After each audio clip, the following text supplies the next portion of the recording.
Welcome back to WDRB Media, the voice of the community, and those streaming live through iHeartRadio. You're listening to Words and Wisdom Radio Show, and I'm your host, Dr. Candace Chambers. If you're just tuning into our broadcast, today we are talking with Dr. Allie Johnston. So, Dr. Johnston, introduce yourself to our listeners.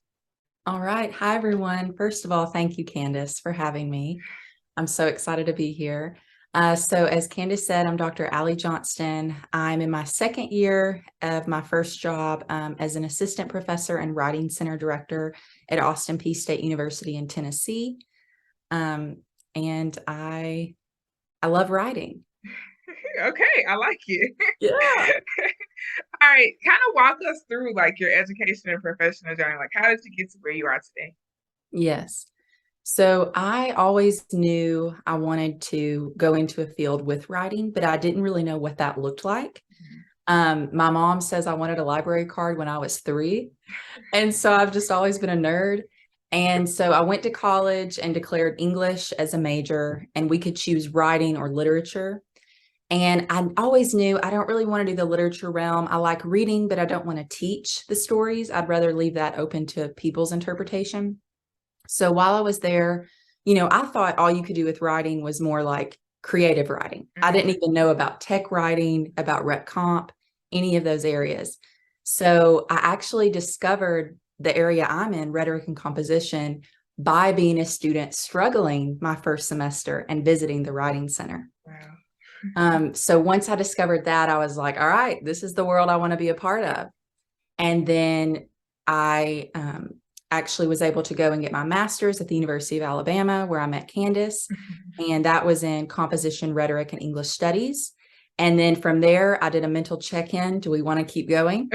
And I did. And so I went on to do the PhD and applied to several schools within the Southeast region primarily, and then ended up accepting the University of Tennessee Knoxville's offer and completed that in 4 years. And then now I've been here for 2.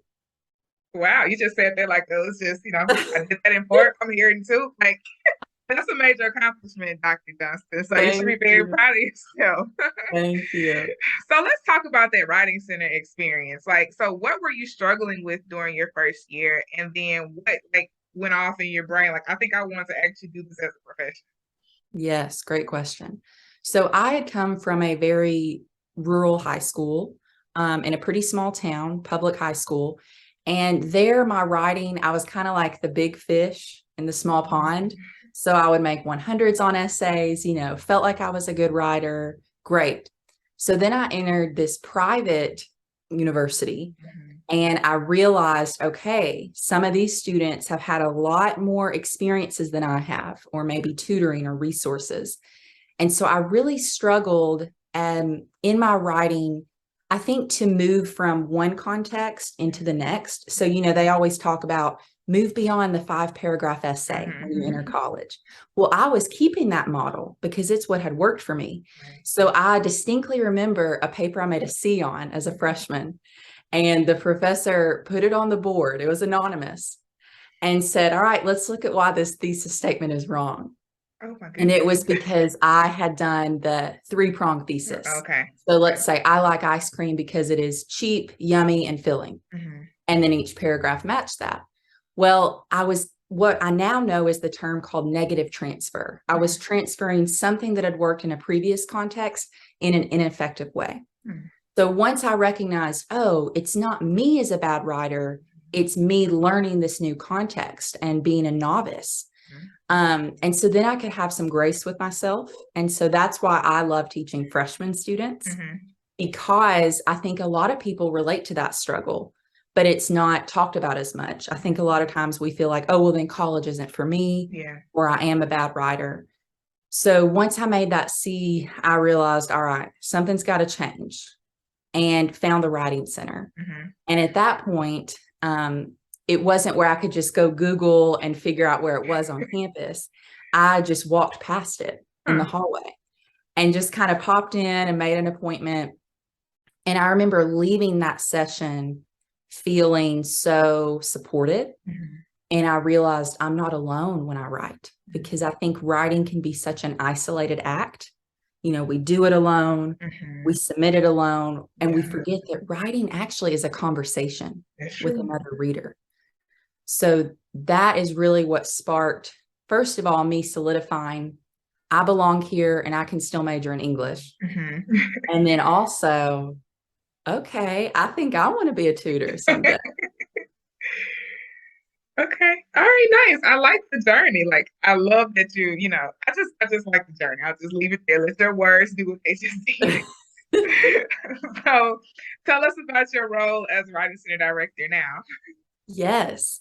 So when I went up to apply for academic jobs, it was in the midst of COVID. And I really thought, I don't know how this is going to work out, because I don't know if your listeners know, but just the academic job overall, the market, it can be pretty difficult to navigate. And especially those kind of traditional academic roles like the tenure track professor, that is a challenge now. And so I went in with pretty much like a laundry list of things I wanted to happen. And I was like, I don't see how this can work. But I wanted to stay ideally in the state of Tennessee because I am very close to my family. Candace remembers in grad school every weekend, I was like, see ya.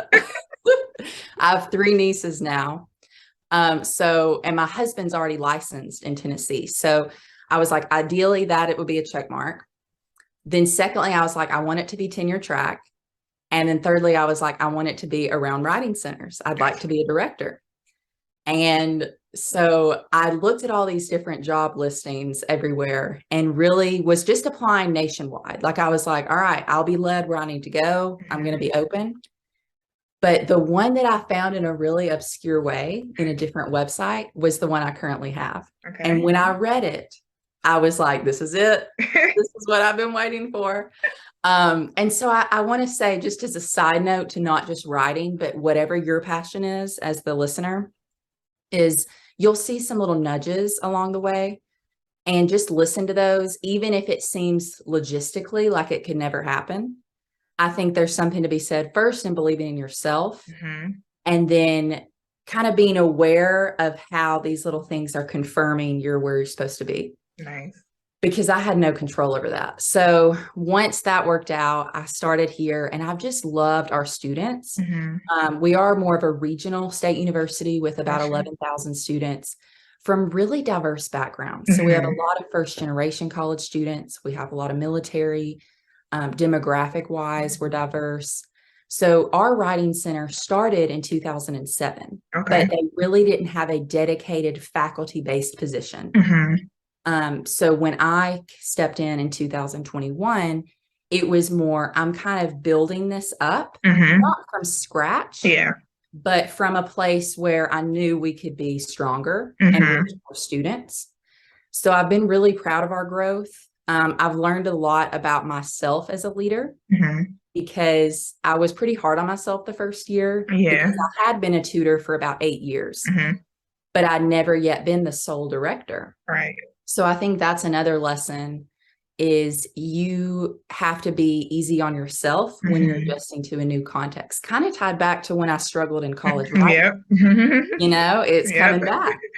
And I also learned how to delegate. Nice. So I have a team of students. I don't have any administrators or assistants that are like faculty level, but my students, I remember as a tutor, my director poured into me professionalization opportunities. Okay, nice. So to set yourself apart on the job market, how have you done speaking engagements, gone to class visits, created promotional materials on social media, led workshops? So I try to give my student tutors these opportunities that I believe helped me get on this path. So it's been really fun. We started with 8 tutors. This year we have 23 tutors. Whoa. And we cover a lot of disciplines. So that's another thing that I believe with writing is it's all disciplines. So we have the history major. We do have a lot of English majors. We have criminal justice, biology. I want to grow in the sciences more. But it's been really fun just to get to see that growth and to keep dreaming big. I love it. I love that. Just like 8 to 23. Yes. That is crazy. And I'm most proud we got a pay raise. So they were paid $9.50 an hour. And I just bumped us up to 13 an hour. Oh, that's a big raise. I mean, Yeah, especially for a college student, like that's really exactly. good. So, because I want to validate that this is a crucial role that these Mm-hmm. tutors have. And, they're balancing their schedules as students first, Right. tutors second. Very true. All right. I'm glad that you explained everything like you just did really clear because it's a lot of people are not familiar with the writing center world. And so like just your whole journey, you're in the professional sense as well. Thank you for really explaining that for someone who may be really unfamiliar. So Yeah. second to last question. So first is what are some general tips you can give writers in an academic sense? Well, if you want to, scratch it out a little bit more, you can to just improve your writing. I get this question a lot, and I just want you, expert in the field, to give us some tips, audience awareness, context, however you like to frame it. Yes. So I think I have 3 tidbits. Okay. The first one is, like I said earlier, writing is a conversation. We teach it and kind of view it as this solitary act of consuming or producing. But whether you're in an academic setting or a real world setting, keep in mind your audience and your readers, and think of their values, right? So what does an academic audience value versus a public audience? Scholarly sources, expert advice. Public audience, they want concision. They want it to the point, maybe throw in a visual and be very direct. So that is kind of my first piece. And then kind of going off of that, look for models or examples. So no matter what field or area you're in, start by getting inspiration from what's already out there and what is expected in that genre. So one activity I have students do is create a little mini podcast. Okay. So the first thing is go out there and study and see, how does a podcast open? There's usually intro music, some sort of introduction of the speakers, a timestamp. So think of that with your writing too. Okay, I'm writing a memo for work. Let me go look at a model and see what is expected. Where can I have fun and break those expectations? That gets really cool. And then I would say the third thing, one of my favorite mentors as an undergrad taught us this, and it's very simple, but it's really stuck with me the more complex ideas I communicate. Think of your sentences as subject, verb, object. So if you hate grammar, don't get stressed about that. But every sentence you write, go back and think, all right, what's my subject? What's the thing that's leading the way in the sentence? What action are they doing? And that can be a fun exercise if you realize I keep saying is. Yeah. Or was. How can you insert a powerful action that will really captivate your reader? And then that object. So what comes next? Like, she ate the sandwich. Okay, so the sandwich is the object there. So not saying all of your writing has to be those short, direct sentences, but I think sometimes we lose the heart of what we're communicating. Yeah, sure. And if you can just go back and, reevaluate, what am I trying to say? And then zoom in on that individual language. Love it. These are great tips. Thank you for sharing. Yeah. So any lasting words of wisdom you like to share? You've been throwing nuggets throughout the entire conversation. So anything else you like to share? Yes, I would say, first of all, believe in yourself, because we need your voice and you have something to share that does matter. So don't be intimidated, especially if it's a new context, maybe an academic context or a group at work that you feel like they are just leaders and you're like, who am I to be in this room?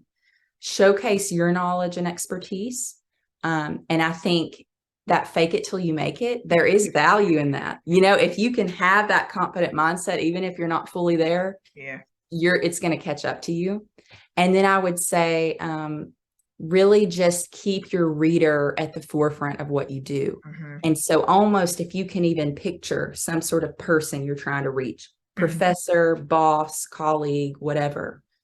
And then that can help you ask yourself, do I need to go into depth with this information? Can I stay concise? And what does that audience ultimately value? Nice. I like it. All right. Thank you, Dr. Johnston, for joining us today. Thank you so much for having me. All right.